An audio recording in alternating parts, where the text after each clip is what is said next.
Habib Hanif menjelaskan tentang taubat. Tentang taubat. Allah Subhanahu wa taala mengatakan, dosa kita sebesar apapun, dosa kita sebesar gunung Cermek ditumpuk 10, gede apa kecil tuh? Gede apa kecil? Tapi Allah di dalam Al-Quran mengatakan, sesungguhnya aku mencintai hamba yang bertaubat. Dengar, simak baik-baik. Aku mencintai hamba yang bertaubat, yang memohon ampun kepadaku, kata Allah. Kita bikin dosa aja masih dicintai sama Allah. Kalau kita kan beda. Nih orang bikin dosa sedikit aja sama kita, sampai mati kita bakal ingat. Gak bakal kita maafin. Maaf kepada Allah jauh lebih gampang dibanding kita minta maaf kepada orang itu manusia. Makanya Allah Subhanahu wa taala mengatakan, hablum minallah wa hablum, itu harus baik. Urusan sama Allah baik, urusan sama manusia baik. Ini Allah caranya, dengan Allah yang memberikan cara. Lu dosa sebanyak apapun, tingkah lu mau bagaimanapun, sesungguhnya aku mencintai orang yang bertaubat, kata Allah, yang mau mohon ampun dari segala keburukan. Kehidupan kita yang gak baik. Dulu kita pernah, kalau kita bilang mah dulu kita pernah jadi bajingan lah ya. Dulu kita nggak tahu masalah agama, kita nggak paham masalah agama, buruk yang kita jalankan. Alhamdulillah Allah berikan hidayah, entah nikah, entah setelah nikah, entah sebelum punya anak, entah setelah punya anak. Allah saat memberikan hidayah, maka tutup keburukannya dengan kebaikan. Di sini dijelaskan, Sayyidina Abi Dzar berkata, qala qultu aminal hasanat qaulu la ilaha illallah. Sayyidina Abi Dzar berkata kepada Nabi SAW, apakah termasuk kebaikan mengucapkan kalimat la ilaha illallah? Susah enggak la ilaha illallah? Gampang. Gampang. Tapi kita nyebutnya ikhlas apa enggak? Ikhlas. Bohong. Bohong. Orang bilang nyebut la ilaha illallah ikhlas, bohong. Contoh. Terusin dulu. Nanti baru kita bahas tentang bohongannya. Qala na'am, hiya ahsanu hasanat. Nabi SAW mengatakan, iya, betul. Itu adalah kalimat yang baik di atas kebaikan. La ilaha tuh. La ilaha illallah itu adanya di sini. Di mana? Di sini. Kalau ini sudah la ilaha illallah, ini juga harus la ilaha illallah. Kalau ininya enggak la ilaha illallah, ininya la ilaha illallah, percuma. Beda ini. Ada orang baca zikir, ada orang berzikir. Beda ini. Ada orang membaca, ada orang yang berzikir. Membaca, orang yang berzikir bagaimana? Ambil wudhu, suci dirinya. Saat dia menyebut nama Allah, hatinya ikut juga. Tanpa terasa air mata keluar. Mengingat keburukan yang telah dia lakukan. Kebaikan nggak pernah dia lihat, dia nggak pernah pikirin kebaikan yang telah dia lakukan, nggak pernah. Tapi yang dia kaca keburukan di dalam kehidupannya. Kapan orang membaca zikir? Contoh yang laki nih, bapak-bapak sering datang tahlil ya, sering datang tahlil. Pernah nggak ngelihat teman duduk sebelah kanan kiri atau depan kita, la ilaha illallahnya sampai nangis? Pernah nggak Pak? La ilaha illallah. Ada pernah begitu enggak? Yang tidur banyak. La ilaha illallah. La ilaha illallah. La ilaha illallah. Berkat orang dilihatin. Betul enggak? Nengok ke atas. Nengok ke orang. Ini orang begini amat modelnya. Lagi nyebut la ilaha illallah hati masih ngedumel. Itu orang membaca zikir. Kalau orang yang berzikir la ilaha illallah, la ilaha illallah, la ilaha illallah, hati enak banget rasanya. Adem kayak ada AC-nya.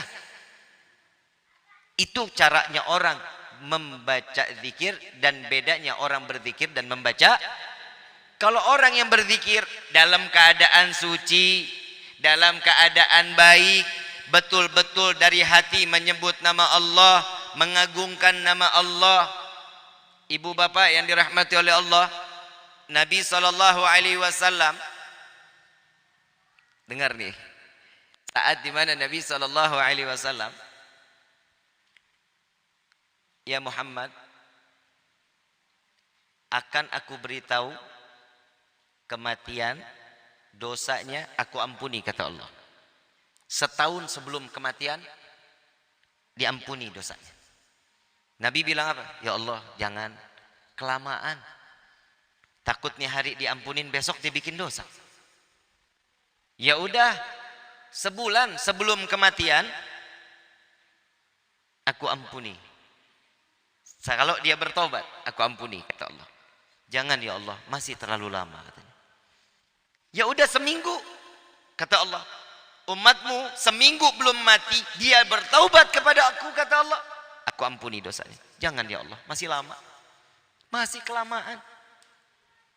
1 hari sebelum mati.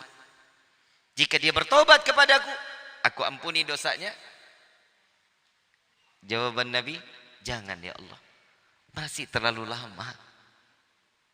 Sampai Allah menyatakan, ya Muhammad, aku cabut nyawa hambamu jika dia pernah menyebut la ilaha illallah dengan keikhlasan walaupun sebesar biji zarah, aku terima la ilaha illallahnya, aku masukkan dia ke dalam syurgaku, kata Allah.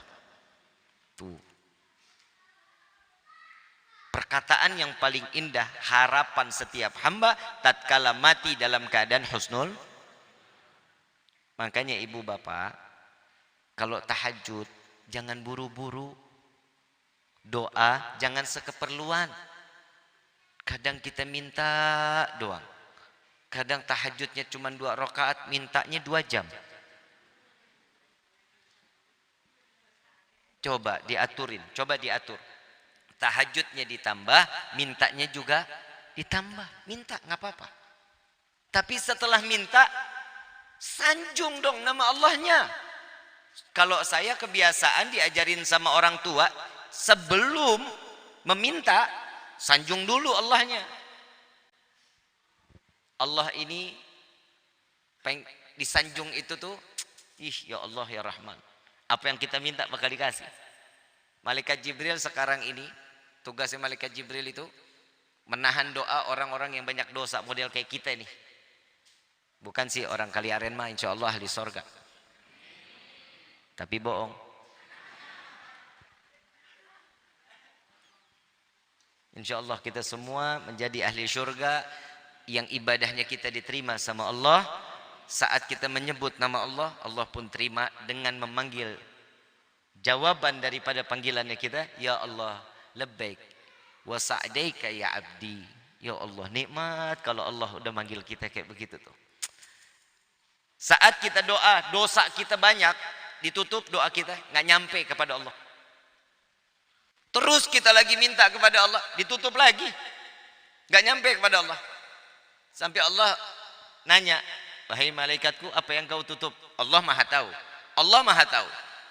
Tapi malaikat ditegur sama Allah, ini apa-apaan? Kenapa ditutup? Wahai Rabbi, ini orang nggak pantas berdoa kepadamu dan nggak pantas doanya engkau kabulkan karena dosanya banyak ya Allah.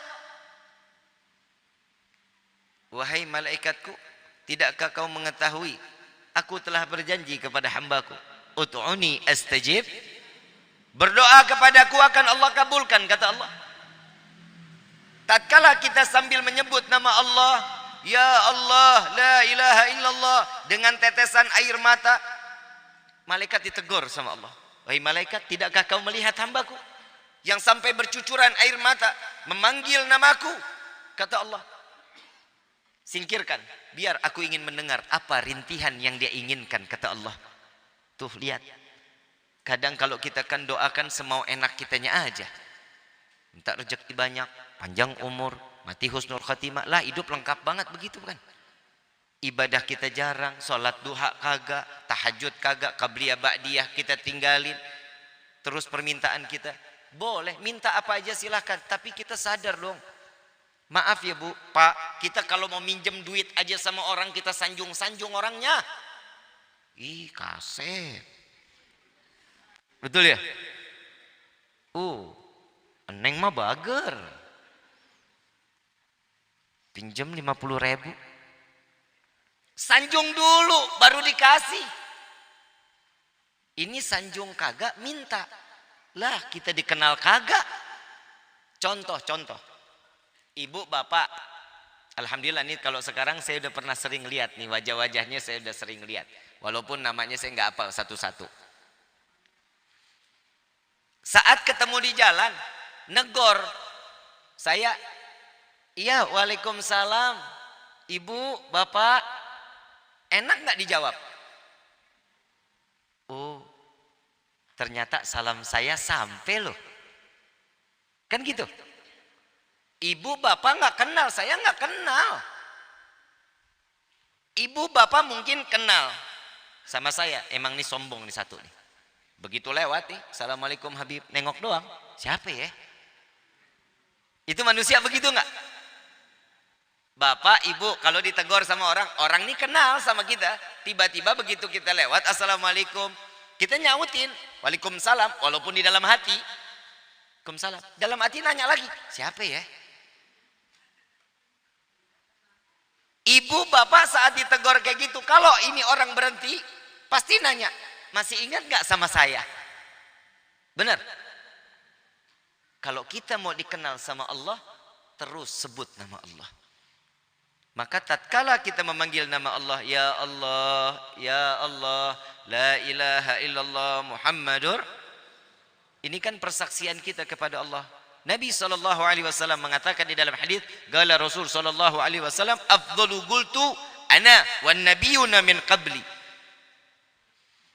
Rasul SAW mengatakan, perkataan, pembicaraan yang paling baik dari sebelum zamanku, kata Nabi, sampai detik ini yang paling baik itu la ilaha illallah. Ayo kita coba dilancarin deh. Dilancarin kita nyebut nama Allah. Ada satu kisah, ada seseorang lagi melaksanakan ibadah umrah atau haji. Oh, haji saat itu. Beliau lagi di Arafah. Beliau lagi di Arafah. Satu orang ini lagi di Arafah, megang 7 batu buat jumroh. Megang 7 batu buat. Nah, 7 batu ini dikatakan sama ini orang, wahai batu, saksikanlah ya, aku pernah bersyahadat kepada Allah, asyhadu an la ilaha illallah. Wahai batu, jadilah engkau saksiku di dunia, saksiku kelak di yaumil qiyamah. Batu ini dijadiin saksi buat di dunia, saksi di akhirat. Subhanallah. Saat dimana orang ini dosanya banyak. Dosanya banyak. Saat malaikat nyeret dia mau dimasukkan ke dalam neraka, batu datang. Tutup pintu neraka. Ditutup pintu nerakanya. Begitu ditutup pintu neraka, malaikat nyeret ke pintu neraka yang lain, batu datang lagi, ditutup lagi pintu nerakanya. 7 pintu neraka ketutup dengan batu yang ada di tangan. Yang menjadi saksi di yaumil qiyamah, yang diminta untuk menjadi saksi di yaumil qiyamah, ditutup. Ini malaikat bawa lagi ini manusia tersebut, dibawa tatkala saat ditanya kepada Allah, ya Allah, ini orang ahli neraka, harus masuk ke dalam neraka, tapi ada batu, gak bisa, dibawa masuk lagi ke dalam surga. Ketutup lagi surga, nggak mau ngebuka. Bukan ketutup sama batu, bukan. Ketutup surganya, nggak mau. Ngambil orang ini nggak mau masuk ke dalam surga. Lalu satu batu datang kepada surga. Wahai surganya Allah, buka, aku adalah batu yang jadi saksi tatkala dia semasa hidupnya telah menyebut la ilaha illallah Muhammadur Rasulullah. Maka surga, dari 7 pintu surga terbuka lebar dan orang tersebut dimasukkan ke dalam surganya Allah. Kebayang Bapak Ibu, cuman karena ikhlas kita menyebut nama Allah, dengan kita butuh, benar-benar ngerasa butuh sama Allah. Kalau kita hitung-hitungan ibadah, saya ulang berapa kali saya harus bisa ulang. Kalau kita pribadi hitung-hitungan masalah ibadah, la ilaha illallah, ibadah kita seberapa sih? Sholat kadang khusyuk, kadang kagak. Tergantung pesanan. Lah betul. Kalau lagi keadaan kita butuh, sholat mah sujud, kadang susah bangun. Nggak tahu minta, tahu ketiduran lagi sujudnya. Betul nggak? Coba tuh. Tapi Allah memfasilitaskan setiap hamba untuk dimasukkan ke dalam surga. Buat siapa? Hamba yang mau. Kalau hamba itu mau, gampang masuk surga. Kalau hambanya nggak mau, ya buat apa? Contoh, bapak datang ke rumah saya, ibu datang ke rumah saya sodorin kue, ibunya kenyang banget, bapak kenyang, saya paksa harus makan. Kira-kira bisa berantem nggak saya? Bisa berantem tuh sama tamu. Kenapa? Orang udah kenyang dipaksain. Betul? Nggak enak kan dipaksain. Tapi kalau dipaksa masuk ke dalam surga, itu yang kita harapkan. Al-Imam Ghazali radhiyallahu anhu waradahu, beliau mengatakan di dalam salah satu karang kitabnya, beliau mengatakan di akhir zaman nanti nih di alam akhir, di padang mahsyar nanti, banyak orang yang diikat rantai dari ujung rambut sampai ujung kaki, diseret, dipaksa untuk masuk ke dalam surganya Allah. Kalau kita mah enggak lah, ngapain kita diseret, maunya mah jalan langsam lari sendiri. Tapi di akhir zaman akan ada seseorang yang dipaksakan untuk dimasukkan ke dalam surga dengan cara diseret. Kenapa? Yang jarang orang mau berbuat baik, dengan caranya kita menyampaikan sesuatu yang baik, dia mau berbuat baik, itu salah satu kita seret dia masuk ke dalam surganya Allah. Ini kemarin kita udah santunan ya Ustaz ya, masjid udah santunan ya, maafin bukan saya nggak mau hadir, tapi jujur saya baru pulang dari Banyumas kemarin tuh capek luar biasa. Dari Manado pulang sehari, dapat 2 hari, berangkat lagi ke Pangkalan Bun. Dari Pangkalan Bun saya istirahat sehari, besok malamnya saya ke Banyumas. Pulang dari Banyumas baru rehat malam, acaranya 2, besokannya ada tamu sampai siang. Begitu sore bis maghrib saya mau istirahat lagi, saya teleponan sama Didin, sama Ustadz Naim. Ustadz, ini ana harus datang apa enggak? Yang atu nyuruh datang, yang satu Habib rehat aja. Dalam hati saya, ges lah, kumaha aing bae. Tapi ala kulli hal, tapi kemarin berjalan dengan lancar ya. Insya Allah amaliyah yang kita sedekahkan rezeki kita salurin buat anak-anak yatim diterima sama Allah. Kita dijadikan seorang hamba yang betul-betul mencintai anak yatim. Tahu nggak keistimewaan kita memelihara, mencintai anak yatim? Ya Allah, sorga jaminannya.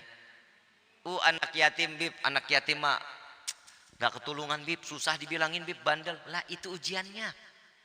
Itu ujiannya. Anak yatim itu dikatakan sebagai anaknya Nabi. Anaknya Nabi SAW itu anak yatim. Kita elus kepalanya, kita cium keningnya, ya Allah dosa kita tuh diampuni sama Allah. La ilaha illallah. Jadi umat Nabi ini paling gampang nyari pahala sebenarnya. Nyari dosa juga gampang. Tapi lebih gampang mana? Nyari pahala, nyari dosa? Hah? Nyari dosa, mah tuh sadar. Tapi mudah-mudahan Allah ringanin kita untuk selalu berbuat baik, insya Allah. Amin ya Rabbal. Dan ini adalah salah satu keistimewaan dengan kita mengucap la ilaha illallah Muhammadur. Coba kalau kita nyebut la ilaha illallah, ada satu kisah lagi. Nabi Musa nanya kepada Allah. Di dalam pertanyaannya,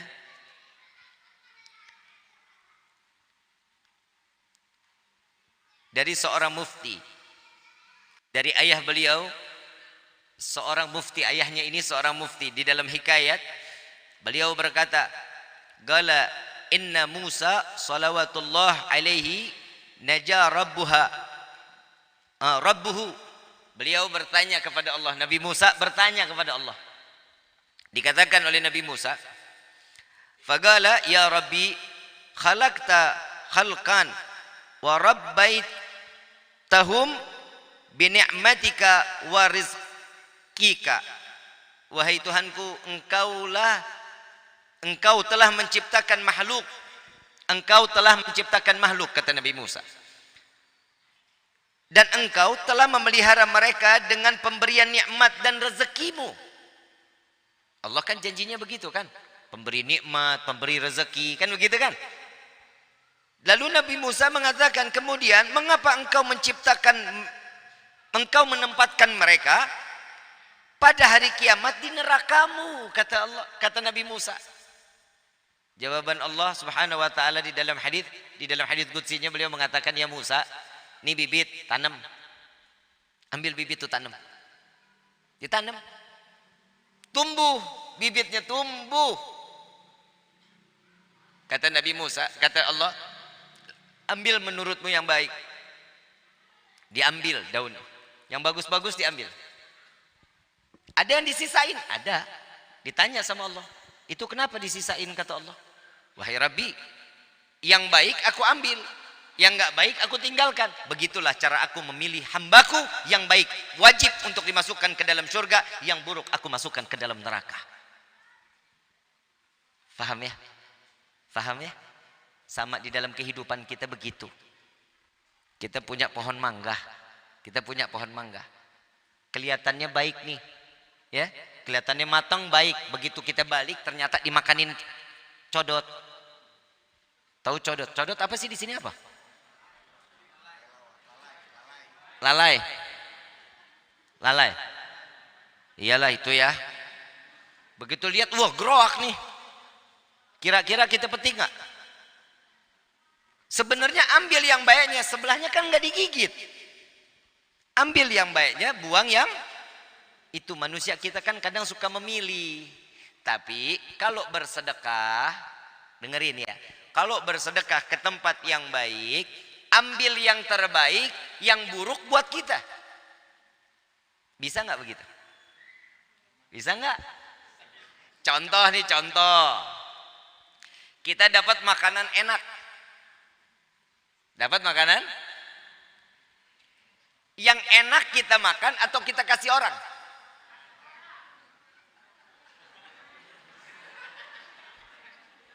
Berarti orang Kaliaren manusia betul-betul.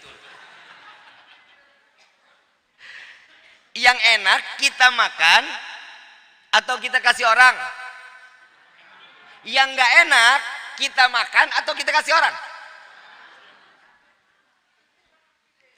Coba dibalik di dalam kehidupan kita. Yang enak kasih orang, yang nggak enak kita makan. Kira-kira ikhlas nggak kita?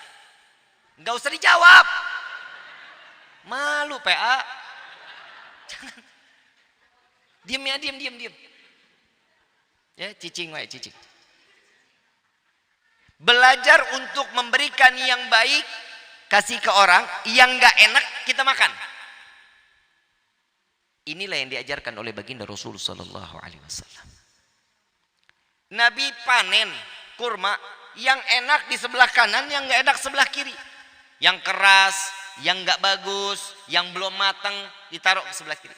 Yang bagus, yang matang, yang indah, yang enak dibagi ke seluruh umat dan tetangganya. Sampai dalam satu riwayat pernah Nabi makan kurma, saking kerasnya kurma, malam direndam di air, besok baru dimakan. Ini hari direndam air, besok baru dimakan. Kita pernah nggak kira-kira begitu? Pokoknya yang nggak enak ada di rumah tetangga aja. Betul nggak? Makanan sekira ya besok expired, nih hari dikasihin ke tetangga. Bukan orang Kaliaren, bukan. Orang sono yang begitu tuh. Saya tanya aslinya mana Pak Bu? Kaliaren. Mudah-mudahan kita selalu diizinkan oleh Allah untuk menjalankan satu kebaikan. Kebaikan demi kebaikan, Allah jauhkan kita dari segala bentuk keburukan. Ya, saya cuma minta sama Allah, mudah-mudahan hari ini Allah berikan kita taufik hidayah. Sehingga kita selalu mengingat Allah dalam kebaikan. Dan Allah tidak izinkan kita untuk menjalankan satu keburukan. Amin ya Rabbal. Yang jelas kita harus ikhtiar, usaha untuk menjadi hamba yang baik di mata Allah. Kalau satu dunia cinta sama kita, Allah nggak cinta sama kita, percuma. Walaupun satu dunia benci sama kita, tapi Allah dan kita dapetin cintanya Allah, selamat kita. Selamat.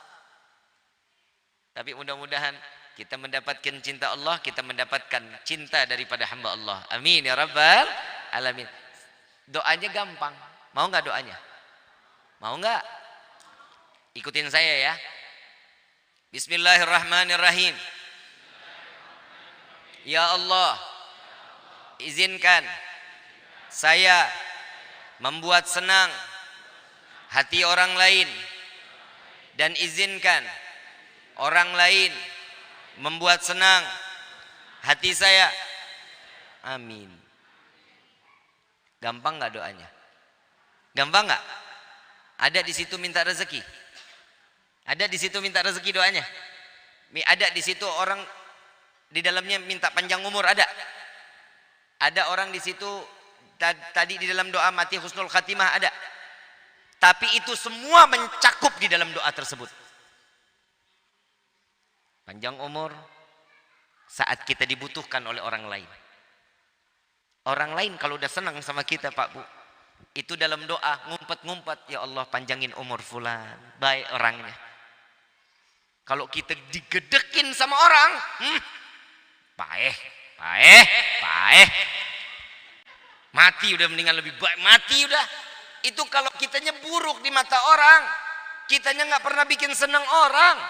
Tapi kalau kita selalu bikin senang orang, orang pasti akan ngebalas buat kita senang. Amin ya Rabbal. Orang yang paling baik, seorang mukmin yang paling baik doa di dalam kesendiriannya, ngumpet-ngumpet. Saya yakin, hakul yakin orang Kaliaren kalau selesai sholat doa pasti ada nama saya di dalamnya. Nggak ada yang amin loh. Kan kesannya gue jadi kepedean Ustaz. Saya tiap hari didoain nggak Bu Pak?